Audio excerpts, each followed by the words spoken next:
Mi nombre es Luis Lobo Monzón, director y productor, también escritor, y pues estamos aquí con el gran Tocho Morocho presentándole el libro 100 horas de honor sobre ese evento que sucedió en 1969. ¿En qué momento te inspiras para hacer esto? ¿O por qué? ¿No has sido militar? No, bueno, soy, entre Hijo, muchas cosas, descendiente. soy familia de las Fuerzas Armadas, hermano de las Fuerzas Armadas. He trabajado con su historia desde décadas y pues la inspiración viene desde el punto de vista de que en nuestra historia la cultura de El Salvador es rica, es grandiosa, y siento que hay trabajos y hay temas que nunca se han desarrollado como deberían desarrollarse, como es la guerra de El Salvador-Honduras 1969.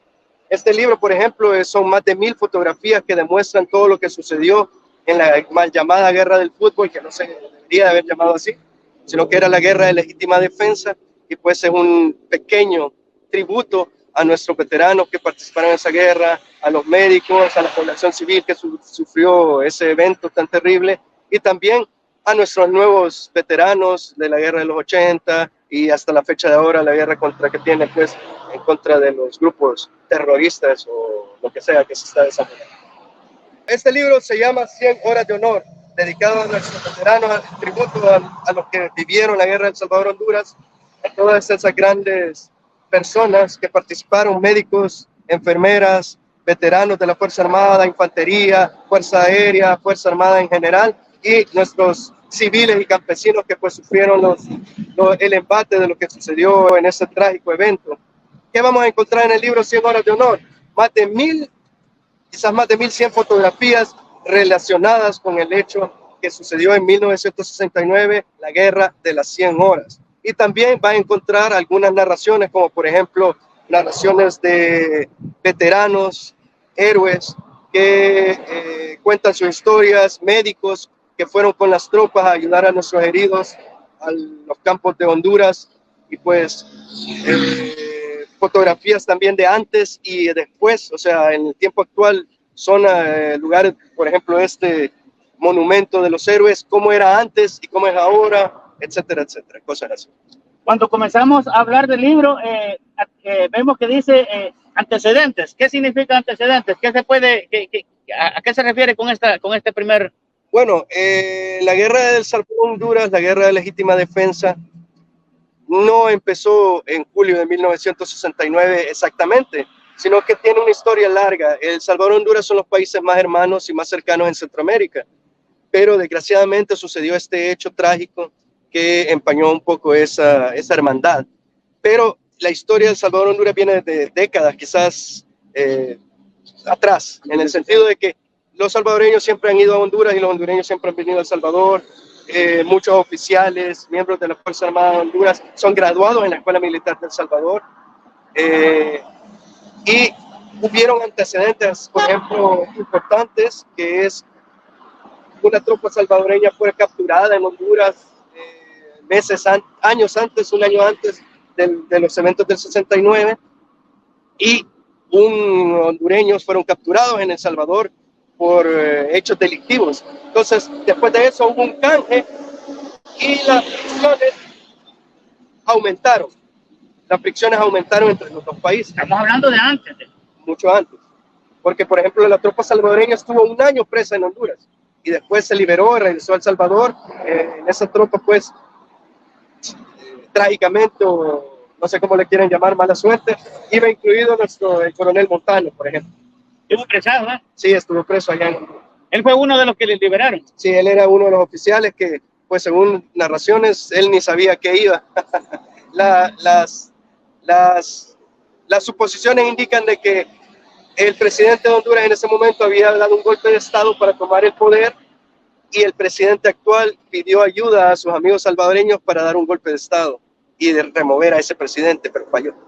Bueno, después de eso y durante mucho tiempo el presidente López Obrador y su gobierno, pues trágicamente decidieron lanzar una reforma agraria cruel y destinada para los salvadoreños, en donde se les despojaba de sus tierras, se les expulsaba de Honduras sin retribución alguna de tierras legalmente adquiridas, y muchas veces han oído a ustedes hablar de la trágica y criminal Mancha Brava, pues muchos murieron en los campos de Honduras, civiles, campesinos que perdieron familiares, que pues hasta el día de ahora esos familiares están en esas tierras olvidados. Ellos regresaron a El Salvador. Se dice de que alrededor de 300,000 salvadoreños vivían en Honduras en ese momento y fueron expulsados entre 100,000 o más. Sí, tristemente, trágicamente, el evento de la guerra de la legítima defensa de 1969 tiene componentes propios que no se han repetido en la historia de América Latina, de América, del continente y de la historia de la civilización, en el sentido de que fue la única vez en el continente americano en que se persiguió a personas por su nacionalidad y se expulsó, inclusive se crearon campos de concentración para encerrar a salvadoreños en Honduras por su nacionalidad. Jurídicamente hablando, como abogado les puedo decir de que se estableció el delito de genocidio ante las cortes interamericanas y internacionales, acusando al gobierno de Honduras de ese delito, que es el delito en donde por cuestiones de violencia, odio y otras características, se persigue a una persona y se trata de destruir una persona de una nacionalidad en otro país. ¿Y ese tipo cómo habrá terminado? Desgraciadamente, pues cualquiera puede hacer su evaluación. El delito de genocidio se estableció en las cortes internacionales, se desarrolló, pero al final se dejó, por decirlo así, sin continuación. Durante muchos años las relaciones internacionales entre Honduras y El Salvador fueron rotas, hasta que volvieron en los 80,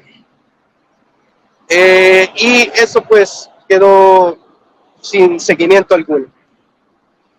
¿Por qué la bulla aquella de que por un penalti, por no sé qué, por un juego de fútbol, ¿por qué vino eso? ¿Qué tuvo eso que ver con...?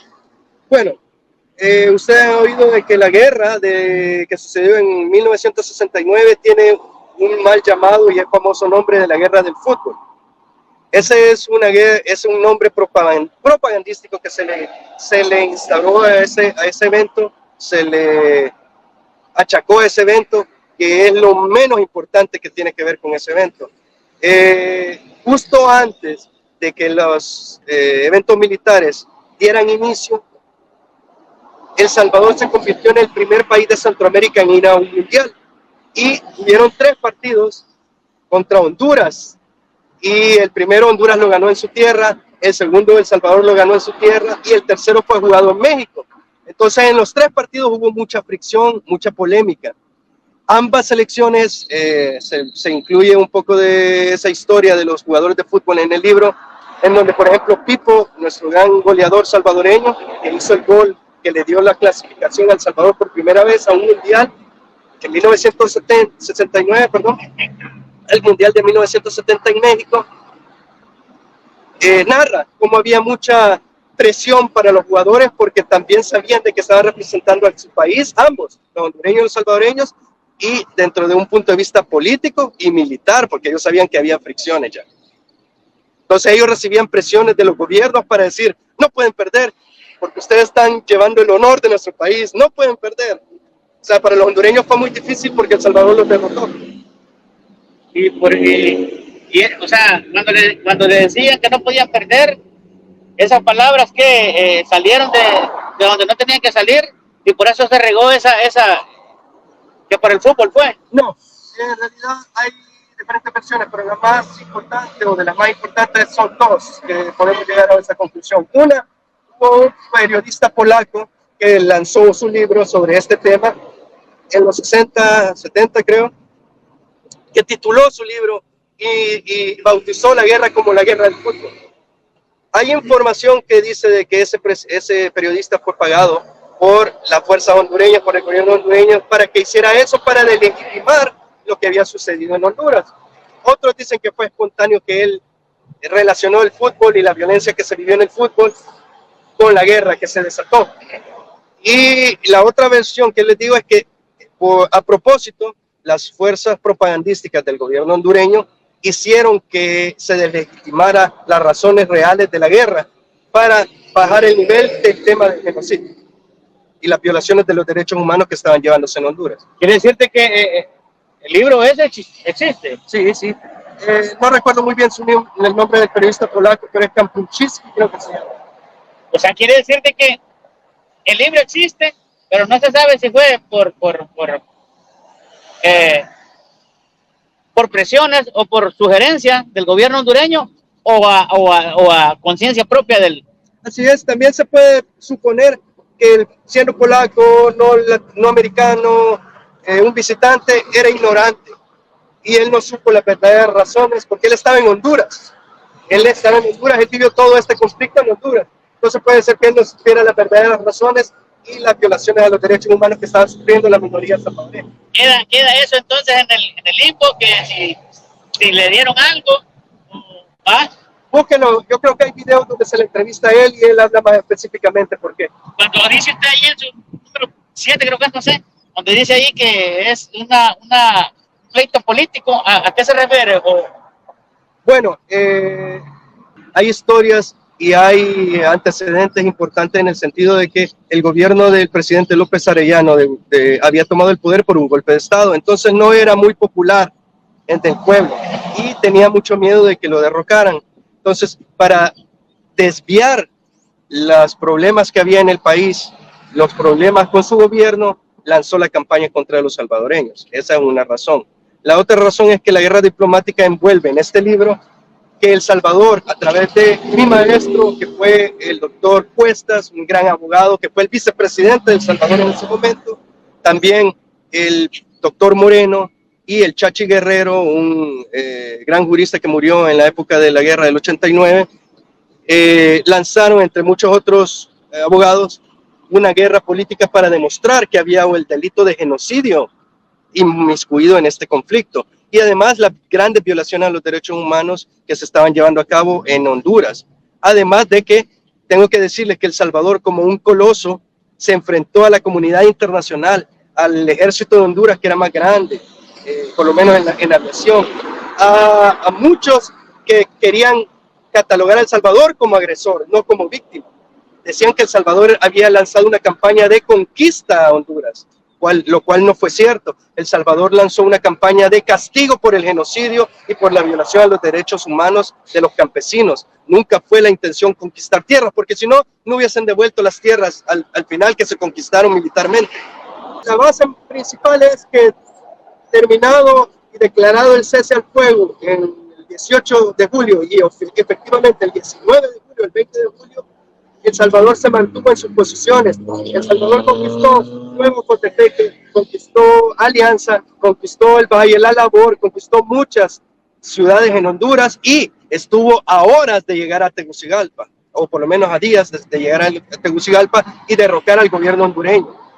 Y aún así, en agosto retiró sus tropas, las tropas regresaron a El Salvador victoriosas y todo se entregó. Esa es un antecedente histórico militar muy curioso, porque es muy raro, y ustedes lo pueden ver, por ejemplo, en la guerra del Yom Kippur de Israel con los árabes, o pueden verlo en la Segunda Guerra Mundial, cuando Rusia y Estados Unidos y los aliados derrotaron al Reich en Alemania, que les entregaron sus tierras después, se retiraron, pero las mantuvieron por años. El Salvador no, en cuestión de meses se regresaron. Okay. Y eso también tiene que ver porque, como les digo, el sentimiento entre hondureños y salvadoreños que está plasmado aquí es de hermandad. Y desgraciadamente esos políticos corruptos y otras fuerzas internacionales llegaron a hacer como envenenar ese sentimiento por cuestiones de interés económico. La verdad es que nunca fueron 100 horas exactamente. Con historiadores y con otros investigadores de la historia hemos llegado a la conclusión que fueron por lo menos 120 horas de combate, pero puede que hayan sido más. Oficialmente la OEA, bajo presiones, le ordenó a El Salvador que cesaran las acciones militares el 18 de julio. Hubieron combates formales hasta el 19 y de ahí pequeñas escaramuzas. O sea que podemos decir que no fueron 100 horas como tal, pero entre los nombres oficiales de este conflicto son Guerra de Legítima Defensa y la Guerra de las 100 horas. Esa cuando hablan de la Mancha Brava, ¿por qué por qué le habrán puesto así? ¿Por qué le nombraron así?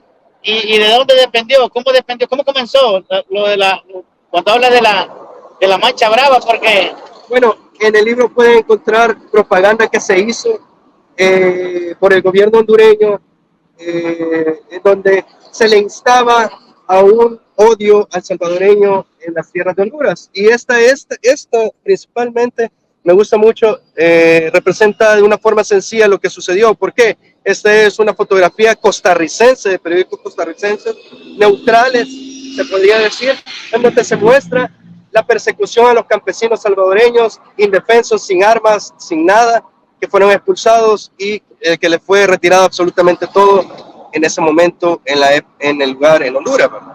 Entonces, ¿qué es lo que pasó? Pues podemos decir que la Mancha Brava fue un grupo de paramilitares que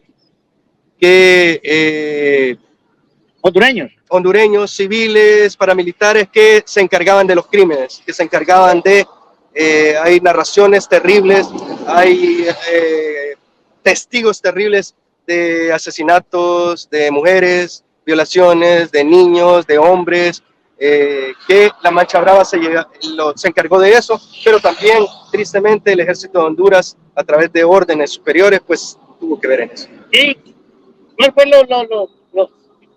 ¿por qué se reconoce la Mancha Brava? ¿Qué fue lo que hizo la Mancha Brava? ¿Cómo? Pueden encontrar narraciones de médicos y hay leyendas de la crueldad de lo que sucedió en esa época. Que hubieron salvadoreños que les cortaron manos, que los mataron, que les cortaron cabezas, que los enterraron, que los lanzaron a ríos. Y hay si ustedes hablan con veteranos, van a escuchar aquello de que hubieron mujeres que les cercenaron los pechos. Durante mucho tiempo eso ha sido leyenda, pero muchos veteranos nos decían, es verdad, es verdad. Aquí viene plasmado un médico que fue quien atendió por lo menos a 2 mujeres realmente que sufrieron eso. Y tengo que decirles, hay investigadores, Carlos Pineda, un investigador que también lanzó su libro, yo tuve acceso también a actas notariales, es decir, actas escritas por abogados que fueron enviadas por la presidencia de El Salvador a la frontera a recibir a los expulsados, en donde ellos narran todas las atrocidades que vivieron, que son pruebas reales que existen y es que están guardadas aquí en el Ministerio de Relaciones Exteriores, si no me equivoco ahora, donde narran cada uno lo que sufrieron, que se les fue despojado todo su dinero, regresaron sin tierras, regresaron sin familiares y muchos quedaron allá para siempre olvidados. O sea, de que en el libro vamos a encontrar relatos verídicos de las personas que allá. Sí, tengo que decirles algo. Este libro de fotográfica son 1000 fotografías que es una guía cronológica para entender todo esto. No viene tanta narración, pero sí vienen algunas narraciones que les dan a entender claramente estos puntos. Hay del lado de Honduras, por supuesto, cada quien dice en beneficio de su tropa, de su país, ¿verdad? Sí.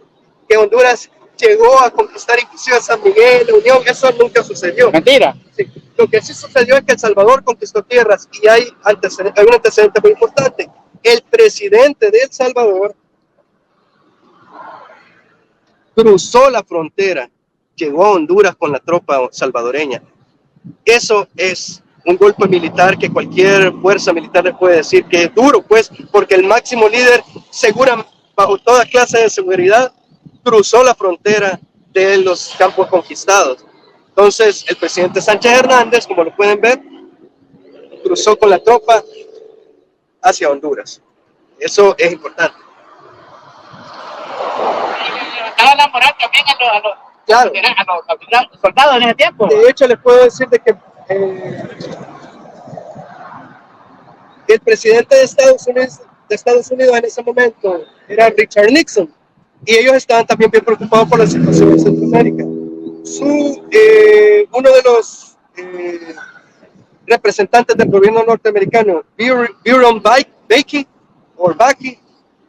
le informó al presidente Nixon que Honduras estaba desesperado por la derrota militar que estaba sufriendo y porque temían que todo el país cayera en poder de El Salvador. Y decía también esto, estas son palabras, no son palabras mías, sino que son palabras del gobierno norteamericano, que El Salvador, embriagados por sus éxitos, eran imparables, y aparentemente demoraban una reunión con el Comité Especial de la OEA para acordar un cese al fuego. El Salvador fue imparable. Estuvieron a horas de llegar a Tegucigalpa. De hecho, hay 2 operaciones militares que se detuvieron. Si hubiese continuado la guerra, hubiesen sido legendarias, que era el comando de paracaidistas estaba preparado para lanzarse al aeropuerto de Toncontín y tomarlo y neutralizar a la Fuerza Aérea totalmente, y el otro es tomar la presa de Jícaro Galán, que es la presa más importante de Honduras. ¿Okay? Cuando habla ahí de que fue la última batalla o algo así, en el párrafo este que habla de la última batalla aérea, fue esa, a lo que se refiere. Bueno, como les dije, este conflicto, aunque se ha minimizado en la historia, se ha olvidado, tiene cosas importantísimas y únicas.